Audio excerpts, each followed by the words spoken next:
Bonjour à tous, c'est Hassan Baraka, athlète de l'extrême, coach motivationnel engagé pour la protection de l'environnement. Comme toutes les semaines, je partage avec vous un des défis sportifs que j'ai réalisé par le passé. Suite aux 2 derniers épisodes que j'ai partagés avec vous, où on me voit passer 96 heures en Antarctique pour préparer le premier marathon du World Marathon Challenge où j'ai couru au pôle Sud, avant d'enchaîner avec les 6 autres dans le monde entier pour finir en 168 heures les 7 marathons en 7 jours sur 7 continents. Je me suis dit que vous serez peut-être intéressé par savoir ce qui s'est passé juste avant. Si vous n'avez pas eu l'occasion de voir les épisodes précédents, je vous mets le lien juste au-dessus et aussi dans la description. Il se trouve que je suis allé au Chili quelques jours auparavant pour réaliser une activité écologique avec l'ambassade du Maroc, donc en l'occurrence à Padre Hurtado, et aussi bien entendu pour finaliser les préparatifs avant le voyage sur le continent blanc. Allons voir ce qui s'est passé.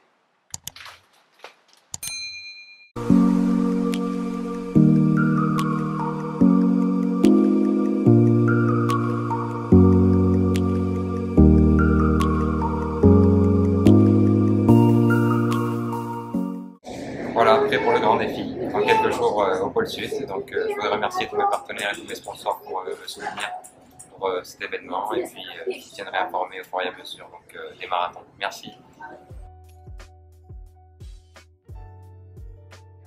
Il est 11 h là, je viens d'atterrir de Casablanca sur Paris. Donc là j'ai une petite escale de rien du tout, une petite demi-heure. Je suis arrivé à temps pour monter dans le prochain vol. On arrive à Santiago dans 14 h et puis 4-5 jours avant le départ pour le pôle Sud.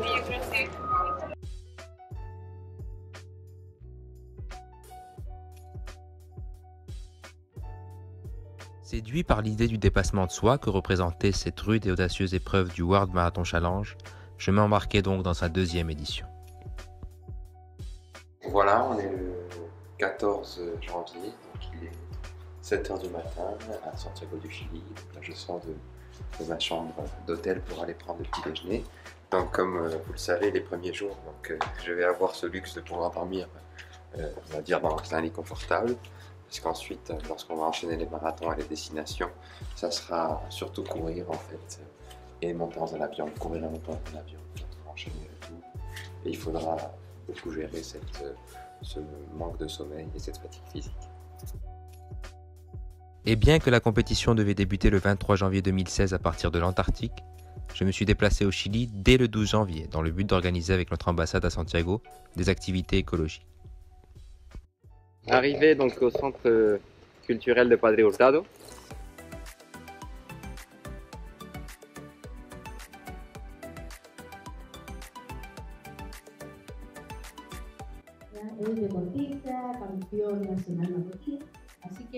Gracias a todos. Gracias. Gracias. L'action eut lieu dans la région de Padre Hurtado, à quelques kilomètres de la capitale. Nous avons planté des arbres et réalisé du compost avec un groupe de jeunes qui nourrissaient une passion particulière pour l'écologie. Gracias. Gracias a todos.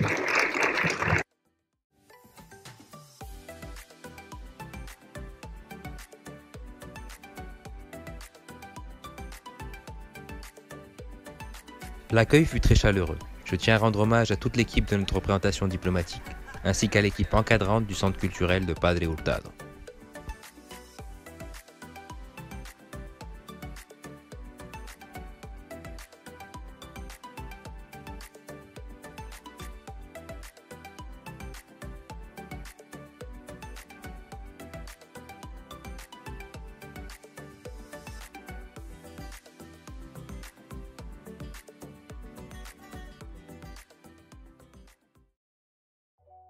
Après quelques jours à Santiago, où mon corps a pris le temps de s'acclimater au jet lag, très intense auquel j'avais été soumis, je me déplaçais à Punta Arenas le 16 janvier 2016 pour y attendre l'arrivée des 14 autres coureurs du monde entier inscrits à cette édition du World Marathon Challenge prévue pour le 18 janvier. J'attends pour faire mon check-in, il y a énormément de monde. Nous on va être patient. Il est 11 h donc du 16 janvier. J'ai passé quelques jours ici à Santiago pour réaliser l'activité écologique avec l'ambassade. Et puis à Padre Hurtado. Et puis là, donc départ pour Punta Arenas. La fatigue commence déjà à être présente malgré que j'ai encore couru aucun marathon. Mais bon, le jet lag, les activités que j'ai dû réaliser hier. Mais bon, je suis motivé grâce à votre soutien, grâce au soutien de mes sponsors, de mes partenaires et puis toutes les personnes qui me suivent donc, sur les réseaux sociaux. Je me sens motivé et puis j'espère pouvoir lever le drapeau marocain bien comme il faut sur les 7 continents à partir du 23 janvier. Voilà, merci pour tout. Très content de partir pour mon premier départ, première destination. Donc, il aura lieu un marathon qui sera Punta Arenas juste après ce pôle sud. Ce sera la deuxième étape du challenge.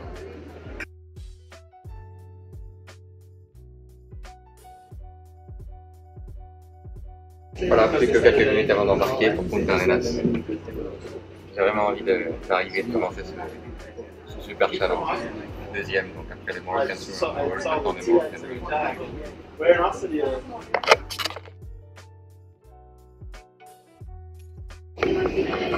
Il est 3h30, donc on vient d'atterrir à Punta Arenas.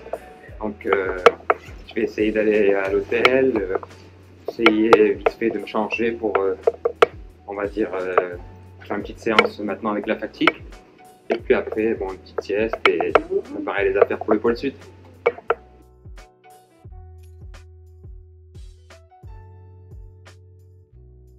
Un peu la panique là, parce que les gens sont partis là, il y avait énormément de monde autour de moi et j'attends encore ma valise. Donc, si ma valise n'arrive pas pour le pôle sud, donc j'ai 3 jours pour tout racheter. Donc voilà, un peu de panique, mais bon, elle viendra. Bah, elle était juste derrière moi.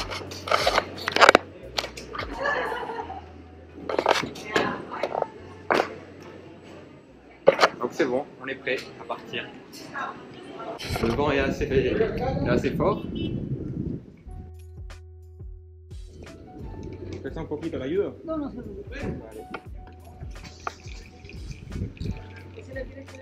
no, me lo quedo. Gracias.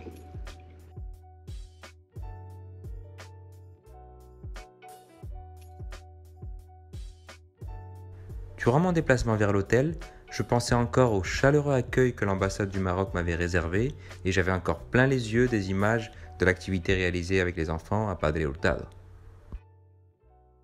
Je suis bien arrivé à l'hôtel, donc là le Best West Union, donc de Punta Arenas. On va rentrer, donc nous installer.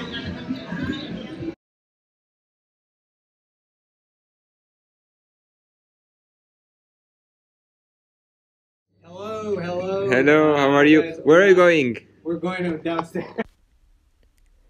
À mon arrivée, je coïncidais à la réception avec les 2 coureurs venus de Singapour lors du check-in. J'eus l'occasion de déjeuner avec Ping Hong et Boon Hong et de marcher dans la ville pour une courte balade histoire d'étirer les jambes. Nous voilà prêts pour le briefing, donc on est quelques personnes donc, à être présentes pour faire le World Marathon Challenge. Voilà Punta Arenas, donc c'est la ville la plus au sud du Chili. Donc on va dire que c'est là où se rejoignent les 2 océans Atlantique et Pacifique. Donc avant l'ouverture du canal de Panama en 1914, c'était par là où transitaient tous les bateaux du monde entier, tous les navires pour passer d'un océan à un autre. Et c'est la deuxième étape en fait, c'est la ville de la deuxième étape du World Marathon Challenge, après avoir couru au pôle sud. Donc maintenant, moi et les 14 autres coureurs du monde entier vont courir ici à Punta Arenas. Je suis vraiment fier de pouvoir représenter le Maroc. Je suis arrivé donc hier à Punta Arenas vers les coups de 4h de l'après-midi. Il est maintenant dimanche 17, 4h30 du matin, donc ça fait 12 heures que je suis ici. Donc j'ai eu du mal un peu à m'acclimater, donc là j'ai vraiment mal dormi. Je tournais dans tous les sens dans mon lit, je trouvais pas mon sommeil, du mal à respirer aussi. Donc hier dès que je suis rentré, donc petite séance de footing de 15 km. J'ai pu ensuite ranger mes affaires pour le départ pour le pôle sud. J'avais encore un achat à faire. Baisse de régime, mais c'est normal, on devait s'y attendre, le corps doit s'adapter. Mais je suis motivé et avec cette passion que j'ai pour la vie et pour mes défis sportifs, je vais pouvoir réaliser ce World Marathon Challenge.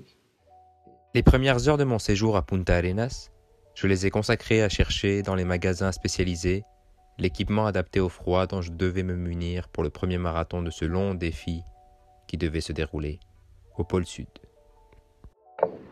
Me voilà en train de marcher donc dans Punta Arenas. Je suis arrivé hier, j'ai fait une séance d'entraînement, je me suis reposé, j'ai préparé mes affaires pour le départ pour le pôle sud. Et puis voilà, donc là on visite un peu la ville. J'attends que les autres marathoniens donc, arrivent demain. Et puis on part pour la grande aventure, pour le Grand Blanc. J'ai hâte et très motivé. C'est une ville en fait qui est au bord de la mer, mais qui monte. Il ne faut pas oublier que le Chili en fait est dénivelé parce qu'il y a la célèbre cordillère des Andes. Donc là ça me permet de faire une bonne séance d'entraînement avec un peu de dénivelé positif, donc vers le haut. Je continue mon footing et là j'ai trouvé cette belle montée qui me fait voir en fait toute la ville de Punta Arenas en plongée. J'espère arriver là-bas en haut et je suis sûr que je vais avoir une super belle vue. Voilà la belle vue de laquelle je parlais. Je sais pas si vous voyez derrière moi Punta Arenas. Je suis vraiment content d'être ici pour courir la deuxième étape du World Marathon Challenge et de pouvoir représenter le Maroc. C'est magnifique.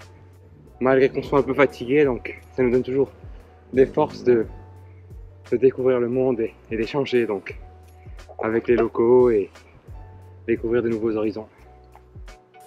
On ne vous effrayez pas si vous me voyez avec ce genre de lunettes, mais c'est les lunettes que je vais porter en fait au pôle sud, qui sont fermées d'en haut et en bas pour éviter la réverbération du soleil.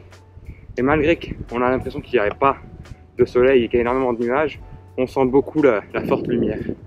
Voilà, c'est sympathique. Il y a un peu la distance à toutes les villes du monde, là ici, donc derrière moi. Ce qui est sympa, c'est les toits colorés de toutes les couleurs.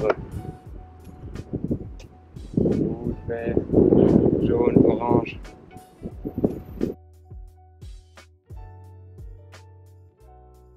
Je suis vraiment content d'être ici à Punta Arenas et de découvrir, on va dire, le bout du monde. Voilà, parce que juste après le détroit de Magellan, c'est le pôle sud. Voyage, voyage, je suis hyper motivé. Je suis très content de vivre cette expérience unique. Cette expérience qui va me faire voyager en 7 jours sur 7 continents. Voilà, je suis vraiment ravi d'être en symbiose avec cette belle planète. On a pu réaliser l'activité écologique donc à Padre Hurtado à côté de Santiago avec les jeunes enfants. On a planté des arbres et puis donc il y en aura encore une autre en Australie suite au dernier marathon à Sydney. Voilà, je suis vraiment ravi et c'est une bénédiction. Donc j'ai bien le détroit de Magellan derrière moi. Ce qui est sympa sur cette petite corniche, c'est comme vous pouvez le constater, il y a des endroits pour recycler. Donc je suis vraiment content de recycler donc les cartons, donc le plastique, les canettes. Cette place semble accueillante pour un dimanche. Voilà, j'appelle ça la terre de feu. Ça a été aussi bien entendu l'occasion de visiter cette ville, aller à la rencontre des gens qui y habitent et surtout réaliser l'activité Do You Know Morocco? Les jours suivants, j'en ai profité pour réaliser de légères séances de course à pied. بونجور اليوم حنايا في بونتا اريناس الجنوب ديال الشيلي غنحاول نلقى شي واحد هنا في هاد البلاد باش نديرو واحد الكادو اللي جبت له من المغرب. دونك عندي واحد الطريبش واحد البلغا وواحد الشمعه شوفوا واش يمكن فنجان المغرب. Buenos días.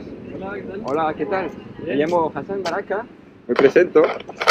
¿Qué tal?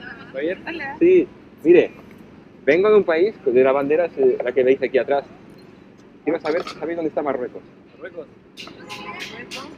Norte de África. ¿Cierto? Norte de África, sí, sí, sí señores. Pues habéis ganado este regalito, sí, para ustedes. Pero, ¿en qué andas? Pues mire, yo soy un atleta que recorre el mundo haciendo desafíos deportivos y enviando mensajes de protección del medio ambiente. El año pasado uní los continentes a nado y este año estoy corriendo 7 maratones en 7 días en 7 continentes. 7 maratones. ¿Y qué haces acá en Punta Arenas, en Chile, Pues, en nuestro país? Pues Punta Arenas es, digamos, el segundo maratón que se va a correr después de la maratón de la Antártida que se va a hacer el día 23. Entonces estáis invitados a venir el día 24, que vendrá acá a correr. ¡Qué bueno! Que paséis un buen día, gracias. Bye, Hasta luego.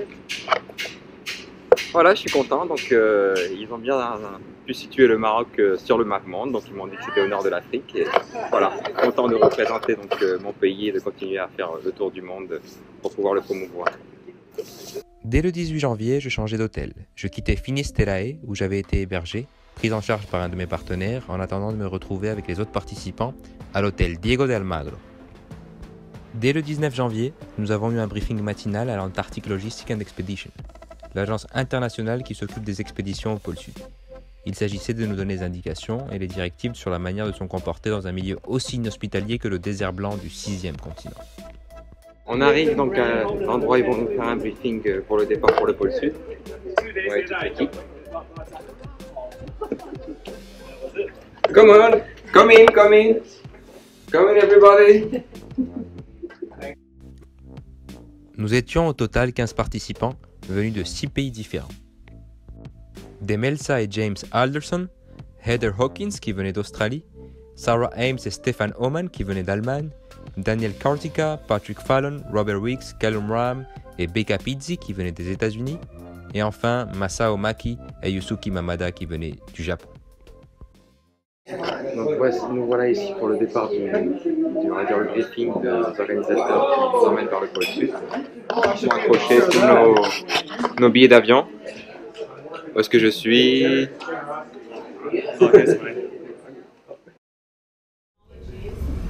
meteorologists are combining the forecast, sending that information to the captain of the aircraft, who ultimately is making the decision in the end if we will be flying or not flying.